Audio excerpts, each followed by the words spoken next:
again to my so camera. Oh, sa Try mo guys. Dito kami yung Hi guys! Welcome back again to my YouTube channel. Hindi na ako nakapag-vlog kanina. Ay, nag-vlog. Nung ako papasok na, tapos nakauwi na sa bahay. Kasi nagmamadali na kami ni Marvin kanina. Pauwi dito. Dahil alas 4 nga sila dadating. Yung sinabi namin 4. Kasi ngayon 4:20 na. Nandiyan na sila sa labas. Tapos nilabas na inisod na ni Marvin. Ano ba? Inisod. Tinulak na ni Marvin palabas yung box para doon na lang kunin. Papakita ko sa inyo guys. Nandun na si Marvin sa labas. Inikot-ikot.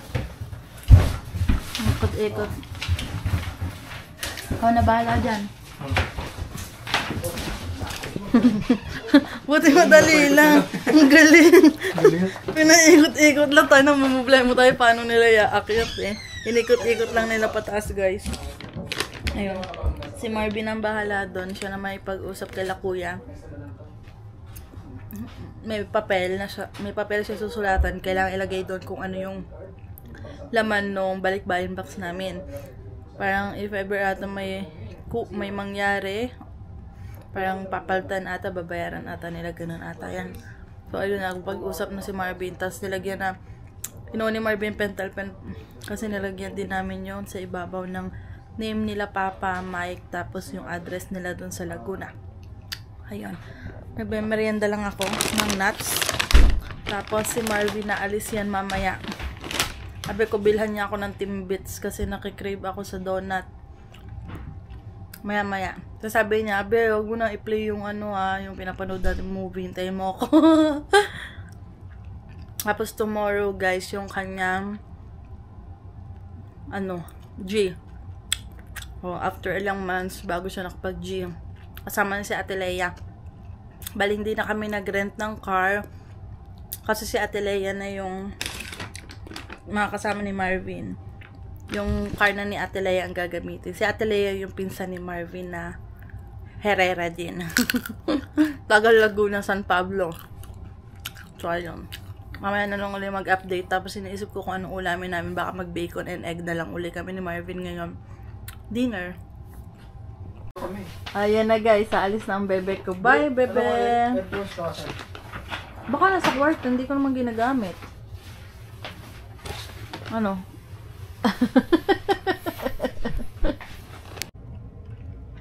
Diyan ka na agad.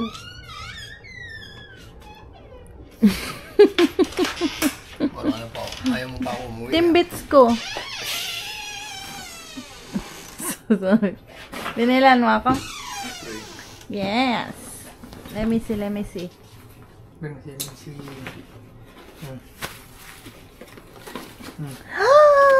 Timbits, love you.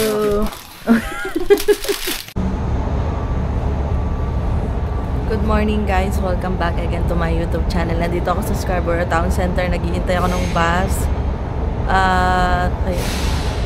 Hindi pala nag-charge tong aking nakakainis tong camera ko. Wala masyado pang tao. Naghihintay ako ng bus. Friday ngayon yung exam ni Marvin ng G. Bali mga nakaraan na araw nanonood nga siya, tapos nagpa-practice kasi malaking bagay talaga yung G license dito sa Canada. Kasi yung mga ina-apply ang niyang work na pang electrical, hinahanapan talaga ng G license. Ay naka G2 pa nga lang si Marvin. Kaya ayun, buti na lang nandyan si Ate Leia kasi yung sasakyan ni Ate Leia yung gagamitin. So hindi na namin kailangan mag-rent ng sasakyan kasi malaking bagay din yun. Parang magre-rent ka ata basta kasama na yung training nasa 400 siguro yun. So yan, update ko na lang ulit kayo mamaya guys. Guys, kasama ko na si Marvin ngayon. Papunta kaming downtown. Pupunta kami ng job fair. Wow, the job fair yan Napakatory talaga. Anong balita sa iyong G?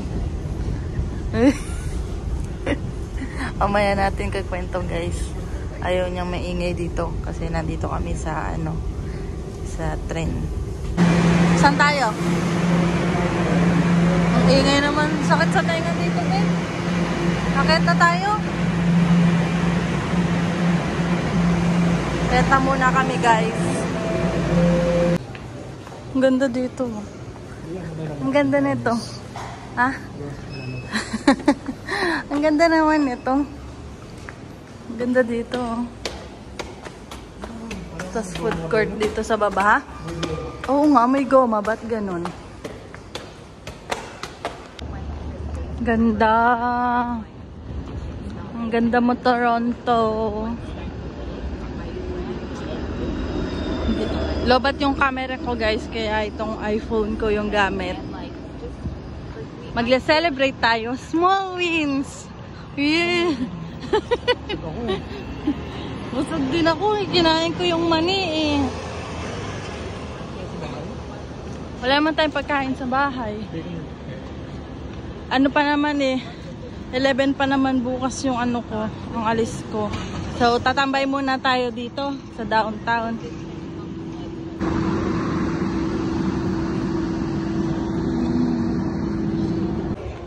Guys, nandito kami sa hotel. Tara, naka-hotel, no? Hanapin lang namin kung saan.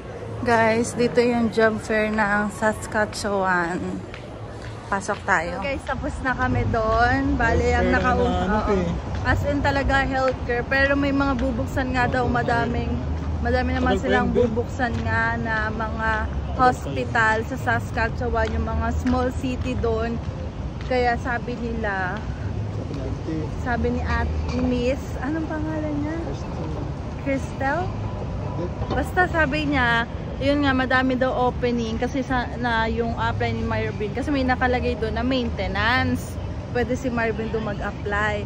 Ay sa ngayon daw kasi parang pinofocus nila yung talagang mga nurses, ano yun? Healthcare aid, yung mga ganyan. Tapos sabi, yun nga, meron kasi ako. Tapos may may mga andami, puro Pilipina din. Tapos, business management sila, no? Oo, tapos kasi yung isa, parang nagmamasteral siya eh, doktor. Tapos nagpa-plan siyang mag-aral ulit ng personal support.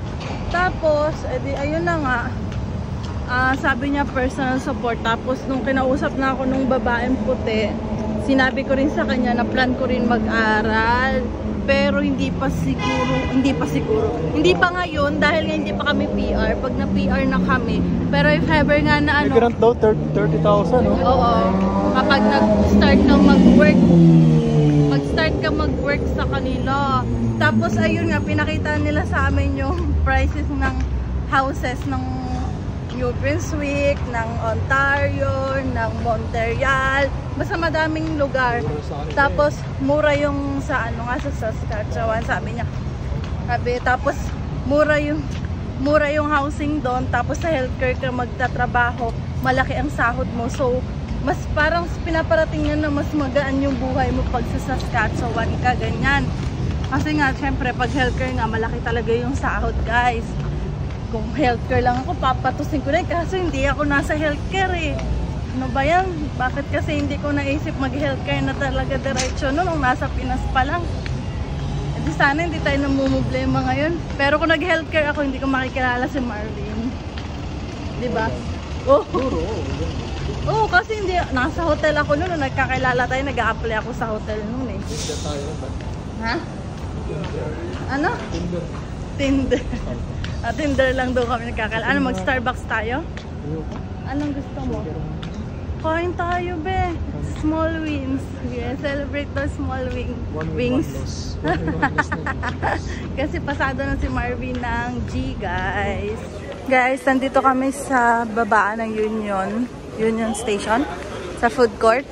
Magra-ramen na lang kami. Ewan kung si Marvin magra-ramen or mag-McDo siya tulad nung dati. Kain lang kami, tapos mamaya hindi ko alam kung pupunta pa kami dun sa may tabi ng lake or uuwi na lang kami para magpahinga. Ayan na si Marvin, dito kami. Anong orderin mo? Dito ka? Order sa kalapit? Filipino? Yung nagbigay sa'yo niyan? Si tita. Pansit pala. Ang busy ngayon, no? Anong oras na kasi, ang daming tao. Uwi na kami, guys. Di na kami tatambay ni Marvin. Pagod kasi ako eh. Na-stress ako kanina sa trabaho. Ang daming damage nung akin. Nagkaroon nga ng butas-butas. So, check ako. Ang dami kong chinek. Saan tayo? Dito. Uwian na. Ang daming tao. Hi guys! So, ang laki namin yung Marvin, no? Naghahabulan kami sa pagbilog. Kung makikita niyo yung vlog namin nung bagong dating kami dito, ang payat-payat namin. Ay, hindi naman payat, sakto lang. Ngayon talagang bubilog na yung mukha namin. Pati si Marvin. Lalo si Marvin, mas... Hindi na mabababa ako, di ba? Wala na yung mahabang baba niya kasi nga bumilog na rin yung mukha niya. So, ayun. Di ba nga kanina ni-share ko na sa inyo na nakapasa si Marvin sa G! So, nababasa na yung isipin niya. Dahil yun nga yung medyo na-stress siya sa pagkuha din ng G. PGWP. Okay na. Nabawas-bawasan na. Yung pang-apply na lang natin ng PR ang iintindihin natin. Yan, work lang. Yun. Tapos, ayun nga guys, kanina ang nangyari pa, nag-message si Marvin, sabi niya sa akin, hindi daw siya pasado. Tapos, edi sabi ko, nasa isip ko, hindi na naman pumasa si Bebe ng ng G. Malungkot na naman to kasi iniisip niya yung isipin na naman niya yung $90+ kaya yun. Hindi yung dati yung binayad mo nag-G. Pero nag-rent tayo ng sasakyan nun tapos may nagturo pa kay Marvin. Ngayon, si Ate Leia, libre yung sasakyan. Hindi kami kumuha ng magbabayad magtuturo kay Marvin kasi si Ate Leia din. So, yung binayaran lang talaga ni Marvin yung $90 para lang sa G, pagkuha ng G niya. Ayun, ang laking bagay talaga nun, diba? Yung kay Ate Leia. Thank you ulit, Ate Leia. Tapos, ayan na nga, din sabi niya hindi daw siya pasa. Di na-stress din ako. Stress na nga ako sa trabaho ko. Dahil nga puro damage. Tapos, na-stressing ko pa kung paano ko papagainin yung loob ni Marvin. Tapos, yung pala niloloko lang ako. Tapos, si Ate Leia namin nakisakay. Pag sinundo nila ako sa trabaho, dala yung sasakyan. Paglabas ko sa work, nakita ko na yung sasakyan ni ate, naglakad na ako. Sabi, Kristen, ganyan. Sabi, dito na sa harap. Si Marvin ang nag-drive. Hindi na ako nag-vlog nun kasi nga, ang nasa isip ko, malungkot si Marvin dahil nga hindi siya pumasa. So, ayun na nga. Tapos, nung story, sabi, ganto, ganyan, kung ano nangyari doon sana. Tapos, nung malapit na kami doon sa bababaan namin ni Marvin, kasi punta nga kami downtown. Sabi ni ate pa kuha nga ng schedule kasi sabi niya nag-book na daw sa ng schedule. Tapos may binigay ng papel. Tapos binabasa ko tapos parang hindi pa naglo-loading pa yung utak ko nung binabasa ko. Tapos sabi ko loko. Tapos tawanan sila ate. Sabi nila nagkontsaba silang dalawa nga para lokohin ako. Tapos sabi ni ate pagkakita-kita daw niya paglabas ko dun sa work ko wala daw kabuhay-buhay yung mukha ko. Ay, nalungkot din kasi ako. Syempre, kala ko nga hindi pasado si Marvin Alam mo naman to si Marvin, masyadong dinidubdib. Ayun, okay naman yung kinabasang namin. Tapos yun nga, nga dapat, pag nakapasa na si Marvin ng G, balak na natin kumuha sana ng sasakyan. Tapos ang nangyari nga, balak na nga namin lumipat. Tapos sabi ko kay Marvin, kuha tayo ng sasakyan, drive mo papunta sa Saskatchewan. Sabi niya, ayaw daw niya kasi malayo. Kasi, ayun nga, naisip namin kung kukuha ng sasakyan, doon na. Doon na sa Saskatchewan. Kasi malayo lang yung drive din talaga yun, guys. Kaya sabi ko, hindi naman ako nagda-drive. Siya lang magda-drive. Di mahaba-habang biyahe din yun. Nakakapagod din. Tapos, iniisip nga namin guys, yung sa naman namin, sa mga gamit namin. Baka may masasuggest din kayo na murang padalahan para yung mga ibang gamit namin. Ang tawag ng cargo? Papabox na lang namin papunta sa Saskatchewan. Kasi syempre, mayroon mga bigay din sa amin na gamit talagang ginagamit namin dito sa basement. na gusto naming dalhin din kasi ayaw naming ibenta yung mga gamit or pamigay dahil Winter jacket kailangan. bigay sa amin. Oo nga, yung mga winter jacket ang bibigat pa naman nun. Para hindi madaming bit-bit namin pag nag-airplane kami. Tapos para madala din namin yung iba ang mga gamit na binigay sa amin. Kasi malaking bagay. Lalo yung mga winter jacket, talagang kakapal ng mga winter jacket. Lalo doon, mas malamig doon guys. Kaya kailangan talaga namin yung mga winter jacket na makakapal, yung mga bibigat na mga bigay sa amin. So, talagang magagamit namin doon. Tapos, ayun, bale, may mga nag-advise na rin kung ano yung mga gagawin namin pagdating namin doon. Yung mga papapaltan. Like, yung license mo. Yung license mo. Tapos, yung bank account daw natin. Kailangan ng bank statement ata. Sabi ni Kuya, Bank statement para saan? parang papapaltan yung natin address. Dito ata. Tapos, dadalhin natin doon. Papapaltan. Hindi ko nabasa masyado. Pero babasahin ko ulit, may na sa akin. Di ba nakapagpalit ang address ng lang? Address papalipat na sa Saskatchewan. Kasi ibang province na yun. Oo. Kasi naalala ko nung si Ate Claire, pumunta pa siya dito sa mismong RBC para papalitan yung ng kanyang RBC kasi galing pa siyang Alberta. Lumipat dito sa Toronto. Tapos, ayun. Yung mga kailangan asikasoy na din namin, pero hindi pa namin alam kung ano yung pinaka date ng alis namin. Pero yun nga, binabalak namin this year na makapunta doon para if ever magkahigpitan, nandun na kami kasi nga madami na rin na oo nga, may mga na kasi na naglilipatan na. So yung ibang province kasi na madami nang lumipat, nag-close na. May mga nabasa ako nag-close na ibang province. So habang di pa at meron bali-balita na bagong pathway na bubuksan sa Saskatchewan, at least nandun na kami. So habang nandun, nag-a-apply ng mga pwede naming maging trabaho na pasok din sa pang-apply ng PR guys. So ayan.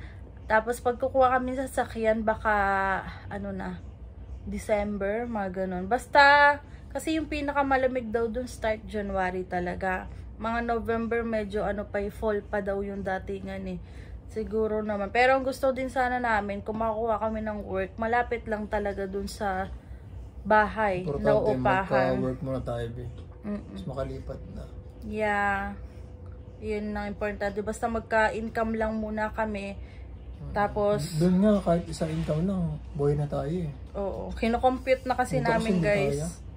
Kino-compute na rin kasi namin if ever na ako lang muna yung makapagtrabaho, tapos minimum, tapos yung upa namin 600. 700 yan. Nga pala 6,700 kasi couple. Mga share la room na yun, diba nagko-compute na kami. Kasi diba nung dito, nag-start ako ng minimum 1550 ba? 1550, nakasurvive naman kami, 1,000 naman yung upa namin. Tapos that time, parang bihira lang yung duty ni Marvin nung nag-start ka pa lang sa Five Guys, diba? Konti pa lang. Nakasurvive naman kami siya. Kahit pa paano, medyo nakaipon din kami ni Marvin. Nakaipon nga. Kahit pa paano, makakapagsimula kami ni Marvin doon na hindi masyadong mag-iisip. Kasi parang yung ipon natin, lambon din yung magagamit, no?